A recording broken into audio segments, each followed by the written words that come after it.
எல்லாத்துக்கும் ஹாய். அம்மு சேனலை பார்க்குற எல்லாரும் ரொம்ப பாசிட்டிவாக அழகாக இருக்கணும். இன்றைக்கி டே வந்து உங்களுக்கு ரொம்ப சூப்பராக ப்ளசண்ட்டாக போகணும்.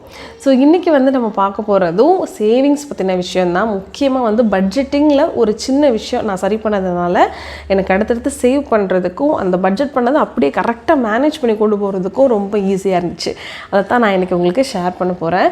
ஸோ இன்றைக்கி நான் போட்டிருக்கிற இந்த ட்ரெஸ்ஸு வந்து சாரீலேருந்து கன்வெர்ட் பண்ண ட்ரெஸ்ஸு, இல்லைனா நார்மலாக தான் போட்டிருப்பேன். இன்னைக்கு கொஞ்சம் வெளியே கிளம்புறேன். போகிறதுக்கு முன்னாடி மார்னிங்கே ஒரு வீடியோ எடுத்துடலான்னு சொல்லிட்டு தான் இந்த வீடியோ நான் எடுத்துகிட்ருக்கிறேன்.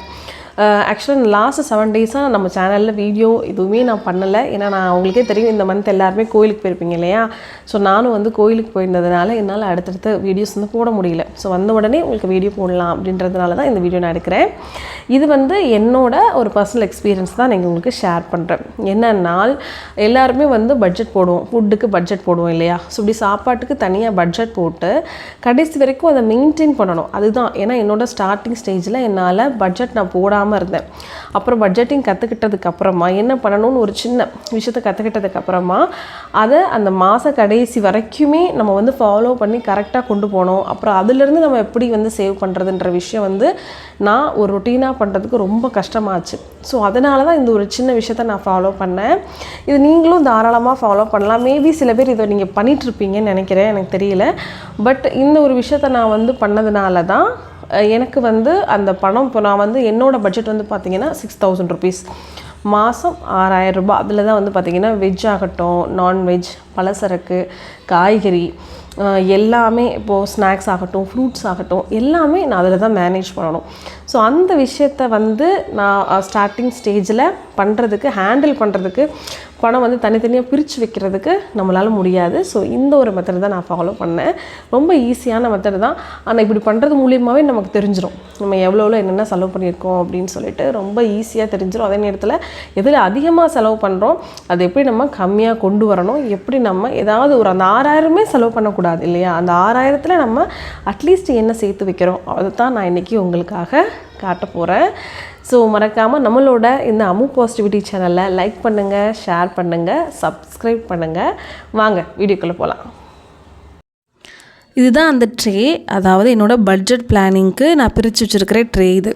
ஸோ இந்த மாதிரி ஒரு ட்ரே நீங்களும் எடுத்துக்கோங்க. ஸோ ரொம்ப கம்மி ரேட்டு தான், 30 rupees வரும். ஸோ இந்த மாதிரி பாக்ஸஸ் உங்களுக்கு என்னென்ன விஷயத்துக்கெல்லாம் பிரித்து எடுத்துக்கணுமோ அந்த மாதிரி பிரித்து வச்சுக்கோங்க. ஸோ ஒரு டைரி கண்டிப்பாக எடுக்கணும். ஸோ இது வந்து நான் ஃபுட்டுக்கு மட்டும்தான் சொல்லியிருக்கிறேன். என்னோடய பட்ஜெட் வந்து 6000. ஃபுட்டுக்கு நான் என்னென்னலாம் எடுத்து செலவு பண்ணுறேனோ எல்லாமே நான் அதில் வந்து எழுதி வைப்பேன். ஃபஸ்ட்டு அந்த பாக்ஸஸ் எல்லாம் நான் போடவே கிடையாது. ஜஸ்ட்டு ஒரு டைரியும் ஒரு உண்டியல் மட்டும்தான் என்கிட்ட இருக்கும். எதுக்காக இப்போ இந்த மாதிரி பாக்ஸஸ் எல்லாம் நான் மாற்றினேன் அப்படின்னா, என்னோடய ஸ்டார்டிங் ஸ்டேஜில் இப்போ நம்ம 6000 ரூபாய் எடுத்துருக்குறோன்னா அந்த 6000 ரூபாயில் கடைசி வரைக்கும் எல்லாத்துக்கும் பிரித்து யூஸ் பண்ணும்போது நமக்கே ஒரு குழப்பம் வந்துடும். இல்லை ஏதாவது ஒரு பணம் வந்து நிறைய நம்ம செலவு பண்ணிவிடுவோம். ஸோ நமக்கு கணக்கு வந்து தெரியாமல் போயிடும். எனக்கு பர்சனலாக சொல்கிறேன். அதனால தான் இந்த மாதிரி பாக்ஸஸாக நம்ம போட்டு வச்சுக்கிட்டோன்னா ரொம்ப ரொம்ப ஈஸியாக இருக்கும். எதில் அதிகமாக செலவாகுதுன்னு தெரியும். அதே மாதிரி ஒரு விஷயத்துக்கும் இவ்வளோ தான் நம்ம செலவு பண்ணணும் அப்படிங்கிறத இப்படி பிரித்து எழுதிக்கோங்க. ஸோ நான் உங்களுக்கு காட்டணுங்கிறதுக்காக புதுசாக ட்ரே வந்து நான் வாங்கியிருக்கிறேன். இந்த பாக்ஸஸ் வந்து பார்த்திங்கன்னா ஜஸ்ட் 4 rupees தான். இந்த மாதிரி பாக்ஸ் வந்து வாங்கிக்கோங்க, ஒரு உண்டியல் வாங்கிக்கோங்க. நான் எல்லாம் புதுசாக காட்டணுங்கிறதுக்காக புதுசாக எடுத்து ஸ்டிக்கர் போட்டு வச்சுருக்கேன். ஏன்னா பழசாக இருந்ததெல்லாம் காட்ட முடியாதுன்றதுனால. ஸோ இது வந்து பார்த்திங்கன்னா நான் 6ஆக பிரிச்சுருக்கேன். எதுக்கு அப்படின்னு பார்த்திங்கன்னா, ஒன்று காய்கறி வாங்குறதுக்கு, அதுக்கப்புறம் நான்வெஜ் வாங்குறதுக்கு, ஒன்று வந்து பார்த்திங்கன்னா நம்ம வந்து க்ராசரி, நம்ம பலசரக்கெல்லாம் வாங்குறதுக்கு, அப்புறம் ஃப்ரூட்ஸ் வாங்குறதுக்கு, கடைசியாக வந்து வெளியே பசங்க ஏதாவது கேட்பாங்க இல்லையா, அந்த மாதிரி வாங்கி சாப்பிட்றதுக்குன்னு சொல்லிட்டு 5ஆக பிரிச்சுருப்பேன். கடைசியாக அந்த காமிச்ச அந்த சில்லற பாக்ஸ் வந்து எதுக்குன்னா, இதில் போக மீதி இருக்கிற பணத்தெல்லாம் நம்ம அதில் போட்டு வச்சிடணும். முக்கியமாக எனக்கு சில விஷயங்கள்லாம் இருக்குங்க. எப்பயுமே சேர்த்து வைக்கிறதுல சில்லறை வந்து இருக்கணும் அப்படின்னு நினப்பேன். இந்த மாதிரி அதனால சில்லறை வச்சுருப்பேன். புக்கில் இந்த மாதிரி எடுத்து நம்ம வெளியே செலவு பண்ணும்போது, இப்போ காய்கறி வாங்குகிறோன்னா அந்த பாக்ஸை திறந்து அதில் எடுத்து செலவு பண்ணும்போது நான் நோட்லேயும் நான் எழுதி வச்சுருவேன். ஸோ பொதுவாக இது வந்து ஒரு வழக்கமான விஷயம். இதை வந்து ரெகுலராக ஃபாலோ பண்ணுறதுனால தான் என்னால் சேவிங்ஸ் பண்ண முடியுது. முக்கியமாக இந்த உண்டியல் எடுத்துக்கிட்டிங்க அப்படின்னா, உண்டியலை வந்து முக்கால்வாசி நோட்டில் தான் நான் வந்து ஃபில் பண்ணணும்னு ஆசைப்படுவேன். அதே மாதிரி நம்ம 5ஆம் தேதி to 5ஆம் தேதி நான் இந்த பட்ஜெட் வந்து நான் போட்டு வச்சுப்பேன். 5ஆம் தேதிக்குள்ளே பணத்தை இந்த மாதிரி ஏடிஎம்மில் எடுத்து ஃபில் பண்ணி வச்சுப்பேன். திரும்பவும் அடுத்த மாதம் 5ஆம் தேதி வரைக்கும் இதில் நான் மேனேஜ் பண்ணிடுவேன். அதே மாதிரி ஸ்டார்ட் பண்ணும்போதே உண்டியலில் கொஞ்சம் காசு போட்டுருவேன். ஸோ இந்த தடவை வந்து பார்த்திங்கன்னா 200 போட்டிருக்கேன். உங்களுக்கு தெரியுதான்னு நினைக்கிறேன். உள்ளே 200 காட்டுது பார்த்திங்களா. ஸோ 200 வந்து நான் அதில் போட்டு வச்சுருக்கிறேன். இந்த பணம் வந்து அவுட் சைட் ஃபுட்டுலேருந்து அந்த பாக்ஸ்லேருந்து நான் எடுத்து போட்டுட்டேன். ஸோ நம்ம mostly outside food box குறையட்டும் அப்படின்றதுக்காக எடுத்து போட்டேன். இந்த மாதிரி 100 ரூபா, 50 ரூபா, 200 ஏதாவது ஒரு பணம் வந்து ஃபஸ்ட்டே உண்டியலில் போட்டுருவேன்.